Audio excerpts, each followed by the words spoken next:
to the best known church show, where we show you how to 10x your reach with church marketing that will help you increase your impact, make more disciples, and become the cornerstone of your community again.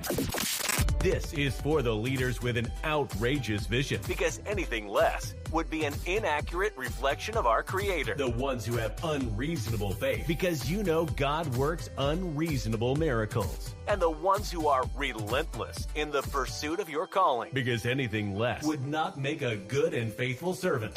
If that's you, you're in the right place. Now, please welcome your host and guide on this journey to become the best known organization in your community, Justin Nava.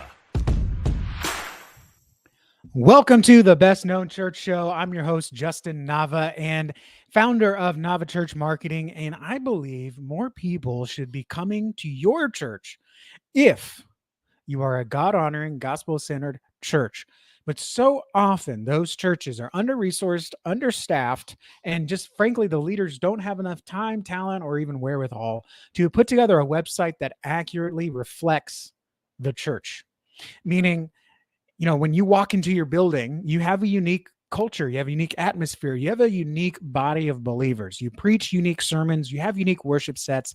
Even if you're preaching Sunday school curriculum that you purchased online, no one is teaching it like your Sunday school teachers. But when I look online, so many of these churches look like copies of other churches. And I want to fix that.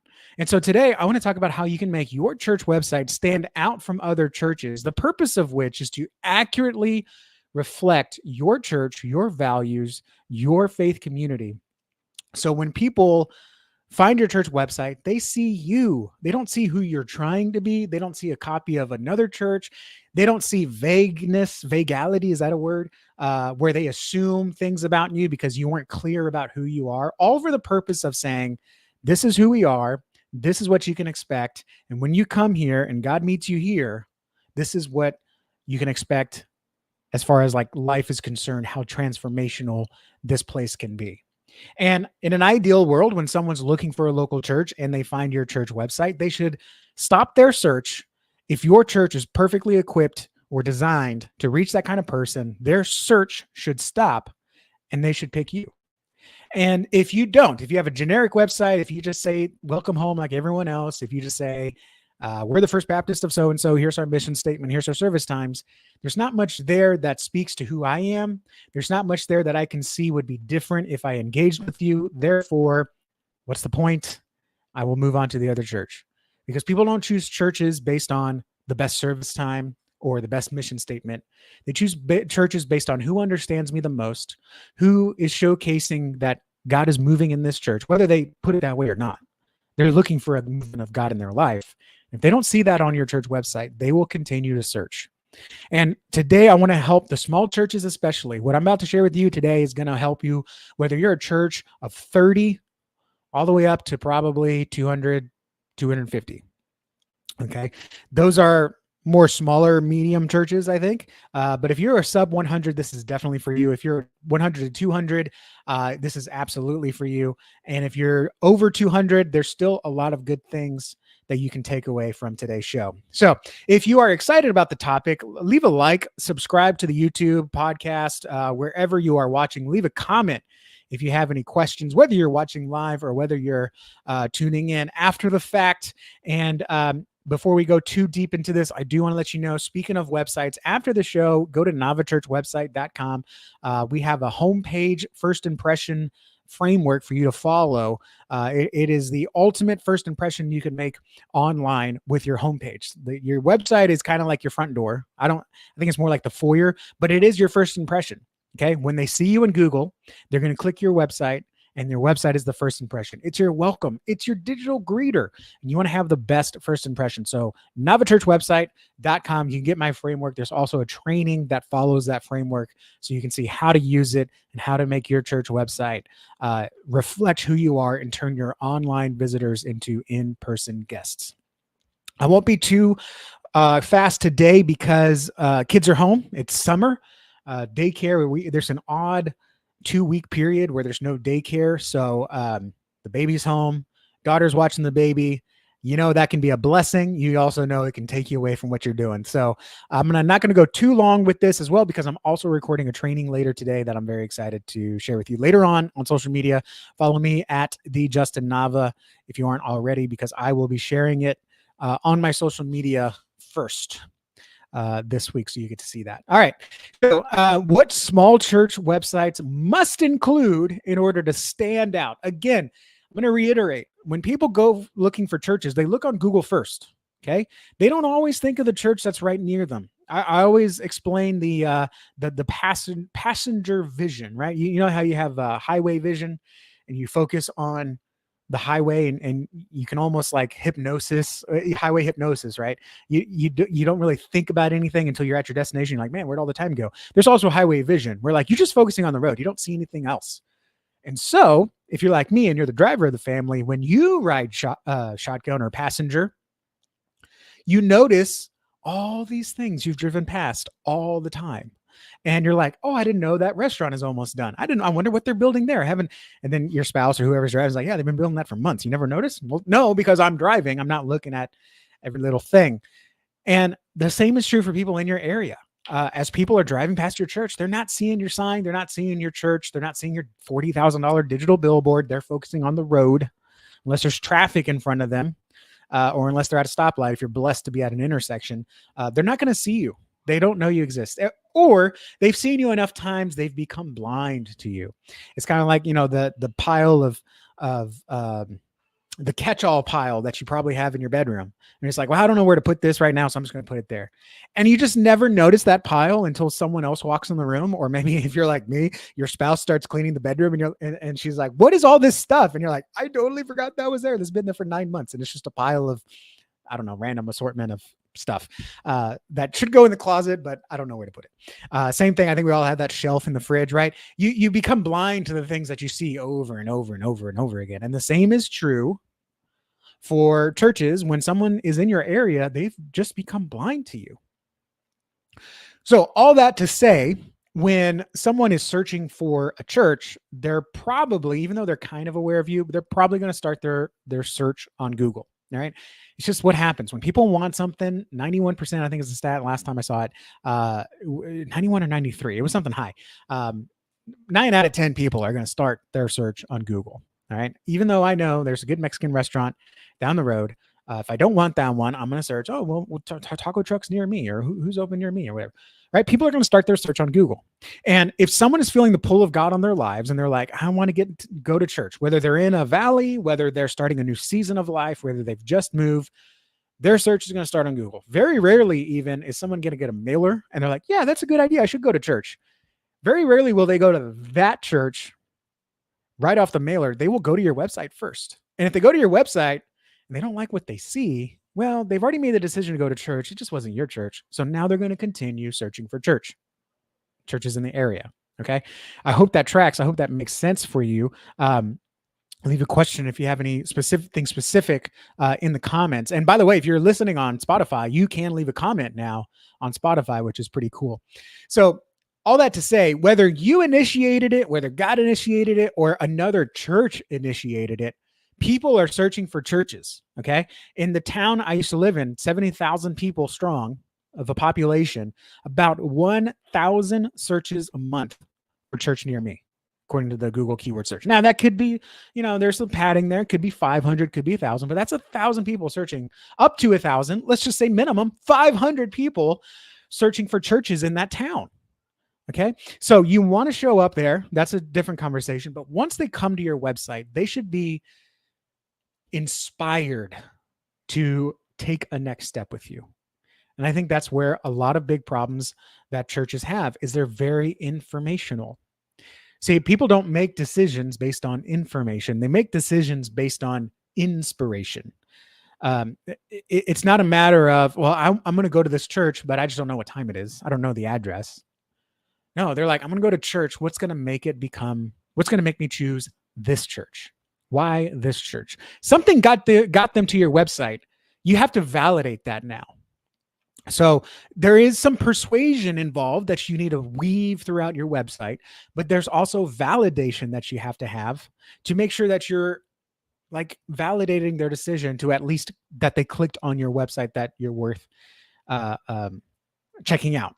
Either continue checking us out online or check us out in person. So two big problems that I see with churches is, number one, they're being way too informational, and this is especially true on the small church websites, because there's not a lot going on, and so they make the mistake of thinking that the only thing that's worth putting on the website is information. Here's our service times, here's our ministries, here's our leaders, here's where you can give. It's a lot of information that's not persuasive in getting someone to plan a visit, to engage with you, to send you a message, anything like that. And the reason I think is because a lot of small churches look at big church websites and, hey, that's a big church. Something's working for them, God plus their strategy. So let's copy their strategy. But when you do that as a small church, you realize a lot of these church websites are just fluff for events and ministries that they have that you don't. Right? Every church has a worship service. Every church has a congregation. Every church probably has something in the foyer or in the welcome center or whatever. Every church has a parking lot. Every church has these things. But it's the big churches that love to highlight what they have that you don't as a small church. That doesn't mean that your church website has to be bare bones. But if you copy big churches, yeah, your website's going to seem bare bones. And the reason why they can do that is that big churches often have the brand to back up the validation part of choosing a church. Okay. Remember what I said, two things that are going to get people to choose a church: persuasion and validation. Persuasion in that you need to go to church. God wants you to do something. That's a lot of times on God's end, but also persuasion that our church is the one. And then validation that our church is the next best step for you. And if you just have a bunch of information, that's not validation. Okay. If you propose to your spouse, if you propose to your wife, guys, validation is not, I'm going to make $5,000 a month for the rest of our lives and I'll have roses in our bedroom always. Like, that's nice, but that's not validation that you can cover everything you need to do as a man for your spouse. You have to back that up, and it's not going to come from spitting facts. It's going to come from living it out. You can live out how God can impact someone's life on your church, and I'm going to share some of that you can do as a small church on your website. But also the brand is inherent validation, right?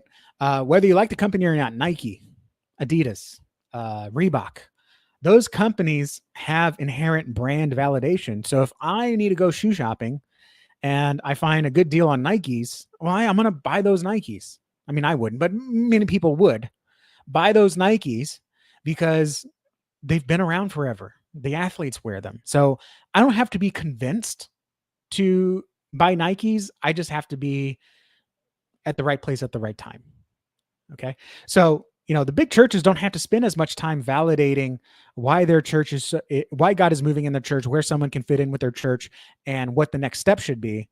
They just have to be there because they have the brand to back it up. I've heard of them. I've seen them. Okay. So they can spend more time on the details, where as a small church, you have to be a little bit more persuasive, a little bit more engaging. And to be honest, if you want people to come to your church through your church website as a small church, you have to try a little bit harder and focus on the guest.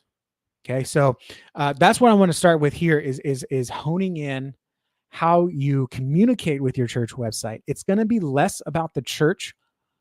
That's what the big churches are doing. As a small church, you need to be more focused on the guest. Now, what does that look like? That looks like speaking in a more you term. It looks like speaking more about what to expect when you join us. See, the big churches are going to say, hey, we're here. God has a plan. They might say something like, God has a plan for you. Jesus loves you. You're welcome here, all that stuff. But it's going to be a lot of, here's our services, here's our ministries, here's what our kids are doing, here's our events. As a church, as a small church, you need to be more focused on you. Here's where you fit in. Here's obviously what Jesus did for you. Here are your ministry opportunities. Here's what you can expect in worship. It's a very minor detail, but when you switch that, for example, a big church, let's just look and see what's on Saddleback. I don't know why their churches came on my mind, but Saddleback Church. And we'll I mean, they may have something. Okay, yeah, here we go already. So let me get my screen shared here. If you're not watching video, you can watch video on YouTube or you can watch it on Spotify. We upload the video on Spotify as well. And let me get the right. Oh, I need to present my screen. So if we pull up Saddleback, you'll notice it's a lot of buttons, right? You can watch the latest message. You can automatically start making a bunch of decisions. Okay. And this is great for a big church website. A small church, you hopefully have your messages up there. You probably do have a welcome to Saddleback. A lot of small churches don't have information about how to follow Jesus. They don't have sign up to get baptized online or sign up to learn more. They don't have small groups, or if they do, they don't have like a management system to sign up for. And volunteer opportunities are, they are what they are. This may not work for a small church because you don't have the brand validation to back up someone wanting to get involved. You have to work a little bit harder and be more you focused. Okay. Now, Saddleback is trying to do this by starting with these I statements. I want to follow Jesus. I want to get baptized. I want to find community. These are all the buttons on their homepage, if you're still listening audio, and their message, the way of prayer. Now, this is beautiful. This is great. This is a new design. In fact, I'm going to show you a design that we do similar to this. Okay, but then there's a lot of current series. There's an invite to Alpha. There's the locations. It's a lot of information about the church. And this will not work as well for a small church because I'm not convinced that you're the one to show me Jesus. I'm not convinced that you're the one that wants to get me baptized. I'm just convinced, do I need to go to your church? All right. So, good on Saddleback. I wouldn't change anything. I mean, I guess I would change a couple things. I would add a headline here to like really fit me into here or show that this church understands me, but that's just me. I don't build mega church multi-campus sites. We specifically don't, just because we don't have the operation for it. So let me show you a similar designed website to show you that it's not about the design, it's about the messaging. And the website is that one. So it's a similar design. We're going with the black and white because it's a more masculine design. A new kind of church in New Braunfels. Discover your part in God's story. And by the way, we're actually updating this copy here because I want this bigger, not this. That's a technology thing that we had to fix. Discover your part in God's story and live with faith and action no matter what, right? And it's all about you. Live out your faith 7 days a week. This is a testimonial if you're looking, okay? And yeah, we are the church. And then, you can connect. I mean, it's what do you call, what's the word? Not inherent, inspired. What's the word I'm looking for? Implied. You can connect with others in ministries, right? Like it's not our ministries. It's how you can connect with others in ministry. And of course we have you shouldn't face life alone. Now you notice on this page, we're only really telling people to do one thing. And that's going to be one of the things I want to talk about next. It's plan a visit. So a small church website needs to be a lot more focused on two things. Number one, you need to be a lot more focused on your guests and how they can be served by your church. But then also you need to give one step on your small church website. Okay. As a small church, you do not have multiple entry points to ministry. All right. You may have multiple entry points for your building. You may have multiple events where people could potentially, but you don't have a constant stream of monthly or weekly events like a big church does. So a small church website, instead of trying to reach and grab at whatever straws you can to get people in, you need to focus on one thing and get people to choose that one thing.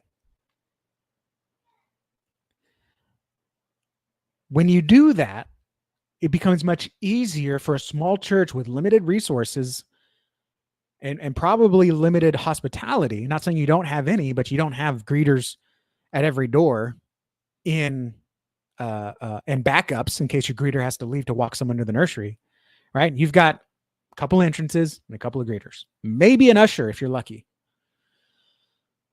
And so you need to make sure that when someone enters your ministry, they enter it with excellence. And the best way to welcome someone with excellence into your ministry, to your church, to your faith community, is to really funnel them into one next step. All right. Because the big churches, and this is true for even some of our 200 plus clients, which we don't have many. Most of our clients are, well, when we start, are between 50 and 150. And then we try to get them, or they do get to between 100 and 200 within the first year of working with us.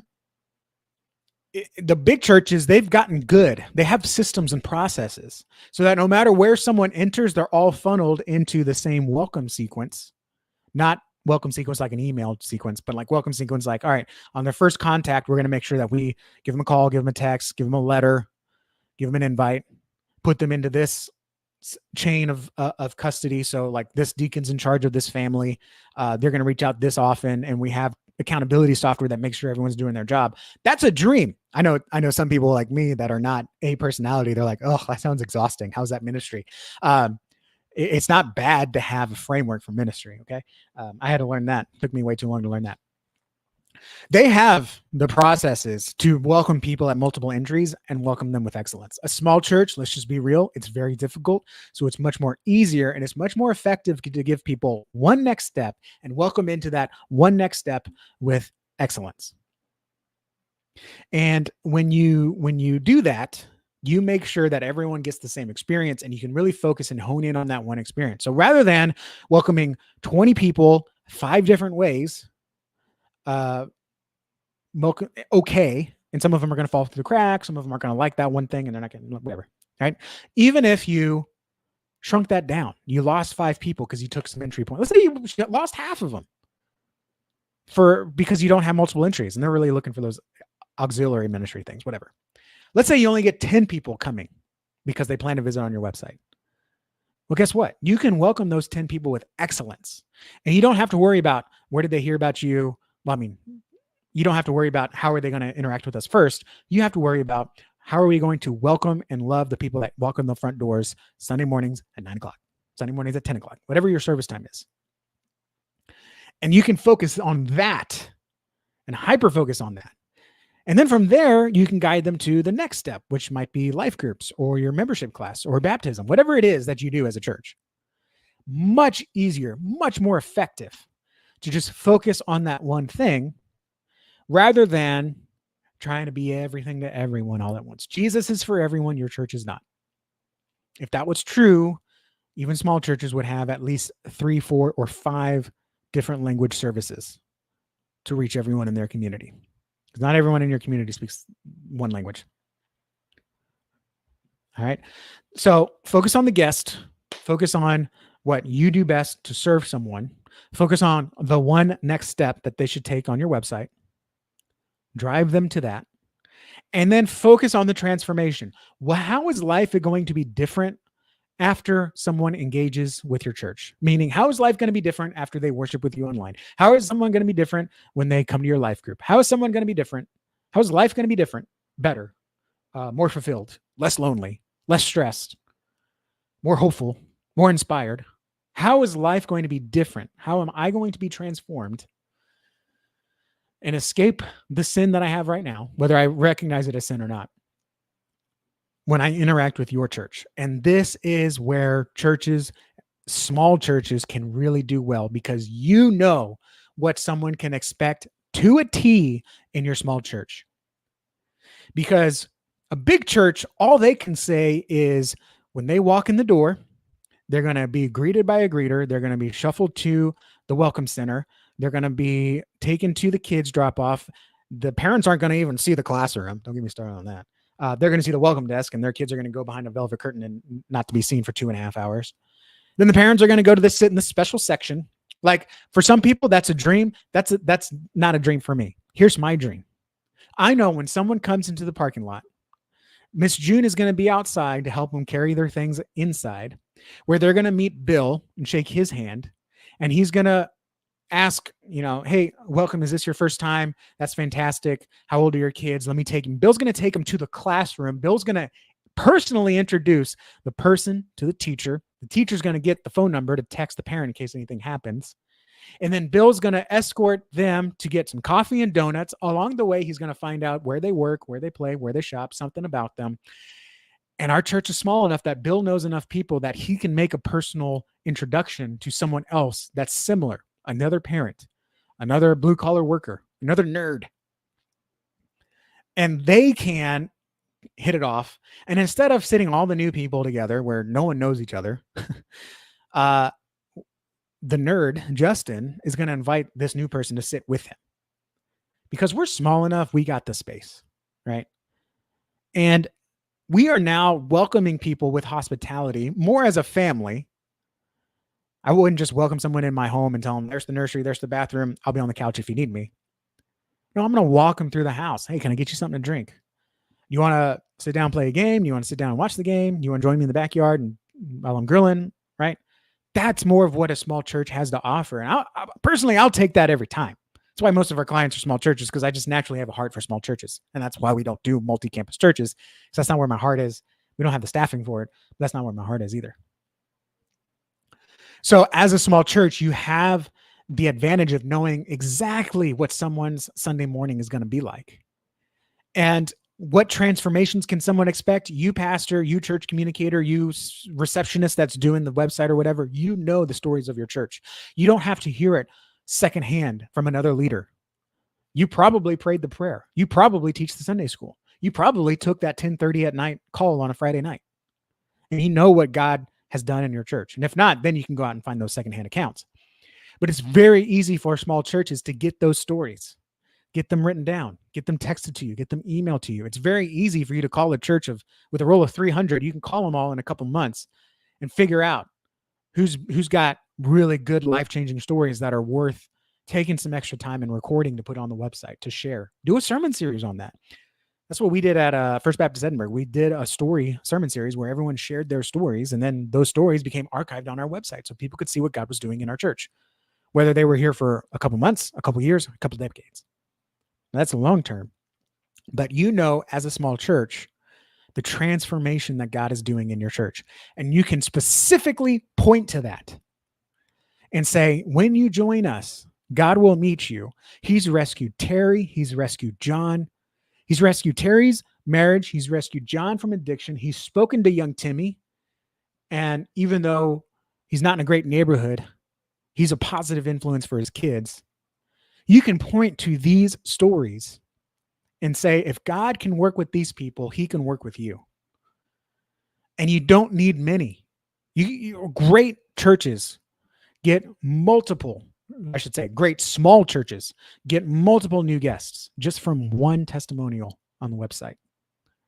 If you want more, get more. So that's what you need to do. You need to focus on the guest. Focus on what they need, what they want, what God is going to do for them. Focus on the transformation that they can expect by sharing your stories, by sharing what they can expect God to do, what God promises them even on your website. And then give one next step. What's the one thing you want someone to do when they learn about your church? Do you want them to come to church? Invite them to church. Give them that next step. Don't wait for them to take. This is not the Cheesecake Factory where you just need a menu and hopefully someone picks something that they'll like. Give them one next step. Don't be like Walmart where people just walk in and pick what they want from your website. Be the boutique shop, the small shop that's like, hey, welcome in. Which, by the way, when did we start saying welcome in? Like, we should just say welcome. Hi, howdy, glad you're here. Now everyone says welcome in. I even hear live streamers say that. Welcome in. I don't know. I feel like I only heard that at Chinese restaurants, and now I hear it everywhere. I don't know. Maybe it's just me. But give them that one next step. If it's to come to church, tell them to come to church. If it's the life group, get them to get them to fill out an interest form. Get them to find a life group near them. All right. If it's worship online, guide them to worship online. All right. That's the 3 keys. If you do those 3 things, your small church will stand out, because the big churches will be talking about themselves. The small churches will be talking about me, the guest. The big churches will be talking about the events. Your church, your small church, will be talking about life after the event. And the big churches, like I said, are the Cheesecake Factory menu. They're just like, here's all the things we have. Pick one.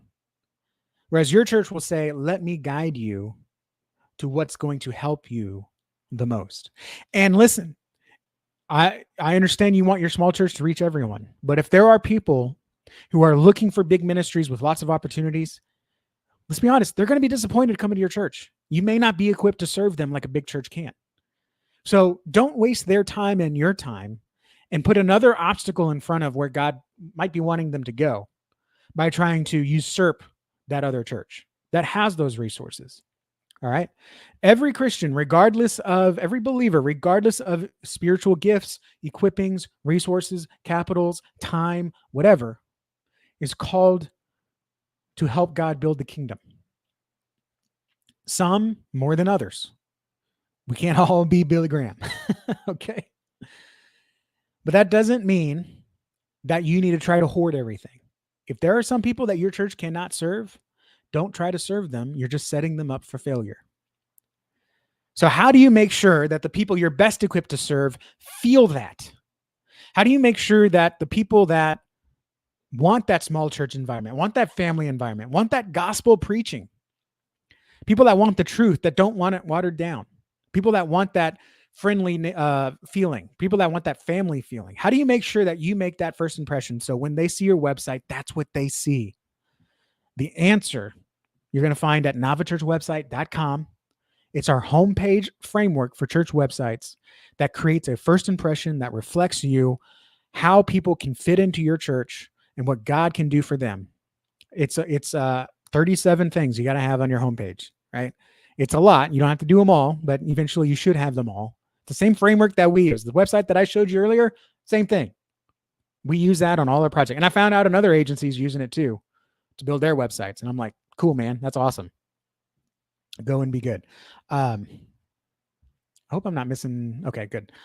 So NavaChurchWebsite.com, get your framework there.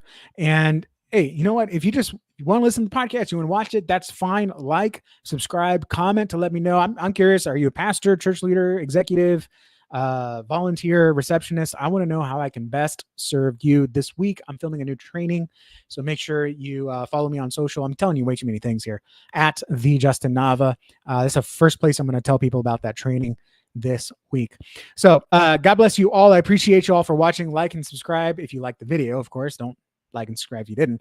If you want to hear more later this week, I'm going to be putting out some videos on another book review and some other church website tips. If you're building your website, redesigning your website, you don't want to miss those.